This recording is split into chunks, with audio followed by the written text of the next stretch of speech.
ఇక ప్రాచీన కాలం నుంచి వివక్షను ఎదుర్కొంటున్న మహిళలు ఈ ఆధునిక కాలంలో జీవితంలో పోరాట స్ఫూర్తిని సామాజిక స్ఫూర్తిని కలిగి ఉండాలని ఉపాధ్యాయురాలు మహిళా హక్కుల ఉద్యమకారిణి ఆత్రం సుగుణ అన్నారు. పట్టణంలోని శాంతినగర్ సైన్స్ ప్రభుత్వ డిగ్రీ కళాశాలలో మహిళా సాధికారత విభాగ ఆధ్వర్యంలో అంతర్జాతీయ మహిళా దినోత్సవాన్ని ఘనంగా నిర్వహించారు. ఈ కార్యక్రమానికి ఆమె ముఖ్య అతిథులుగా హాజరై విద్యార్థులను ఉద్దేశించి ప్రసంగించారు. ఈ అమూల్యమైన సమయాన్ని సద్వినియోగం చేసుకోవాలని, చదువులో రాణించే లక్ష్యాలను చేరుకోవాలని సూచించారు. చదువు మీద దృష్టి పెట్టి అన్ని అవకాశాలను అందిపుచ్చుకోవాలని అన్నారు.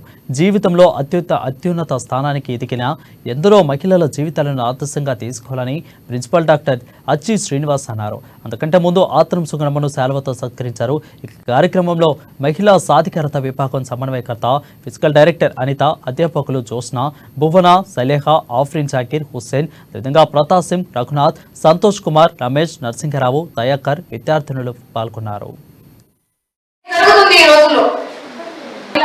పాత్ర చాలా పెద్ద పాత్ర అని అప్పుడు చెప్పింది కార్లిన్ జెట్కిన్ మహిళ.